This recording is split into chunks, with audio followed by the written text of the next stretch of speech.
Hi guys! Ako nga po pala si Tonya, ang kapitbahay niyong akala nyo chismosa, pero wag ka. Curious lang talaga.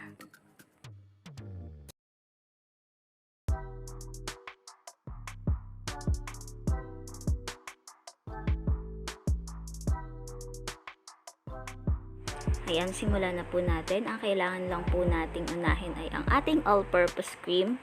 Ayan, Nestle cream po ang gamit ko. Kahit anong all-purpose cream po, pwede nyong gamitin.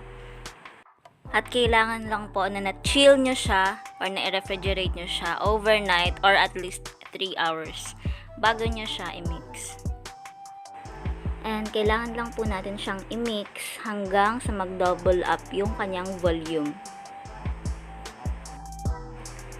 Kapag napansin nyo po na nag-double up na yung volume niya, pwede na po nating i-add ang ating condensed milk. Pwede rin po kayong gumamit ng kahit anong condensed milk. Cowbell po yung ginamit ko kasi siya yung pinakamura kong nakita.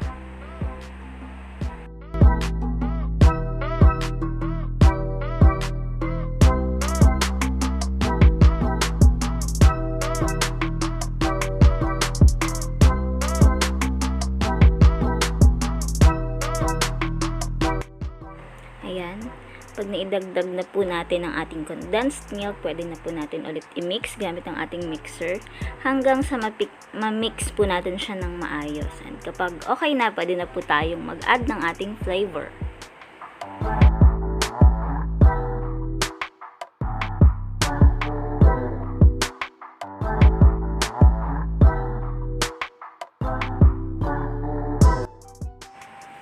Para po sa ating flavor, ang flavor po na gagawin natin is chocolate flavor at pwede natin gamiting alternative ang Milo. Pwede rin po kayong gumamit ng cocoa powder or maglagay ng kahit anong flavor na gusto nyo.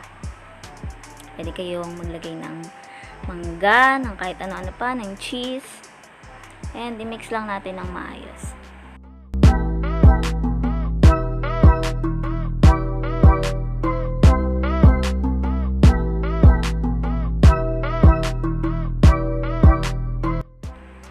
Ayan. At i-mix lang po natin ulit gamit ang ating electric mixer hanggang sa mag-mix ng maayos ang ating mga ingredients. At kapag na-mix na natin, okay na, meron na tayong chocolate ice cream. At kapag na-mix na ng maayos, ayan na, pwede na po natin yan ilagay sa ating mga container at ilagay sa ating freezer at magkakaroon tayo ng chocolate ice cream. Pero ako po, ito po ay optional. Nagdurog po ako ng cream o at knickknacks para i-mix sa aking ice cream para magbigay ng konting twist. Ito po ay optional lamang, pwedeng hindi ho kayo maglagay.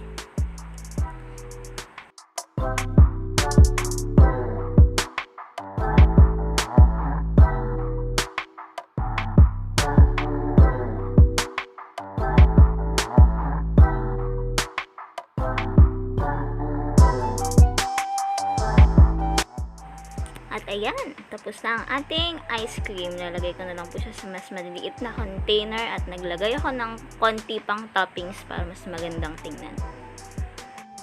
Ayan, lagay lang po natin yan sa freezer at okay na, meron na tayong ice cream. Honestly guys, hindi ko na siya nakuhaan man lang ng video o kahit ng picture nung na-frozen na siya. Sa sobrang excitement namin kasi sobrang sarap niya at sobrang lambot, para siyang mamahaling ice cream. At plano akong gumawa ulit ng panibagong video tungkol dito para makapag-experiment pa ng konti kasi malambot siya at sobrang lambot niya na hindi siya tumitigas ng sobra and medyo matamis din siya.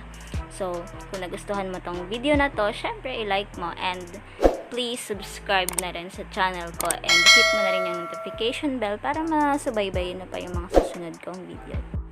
So, paano? Thanks for watching! Bye-bye!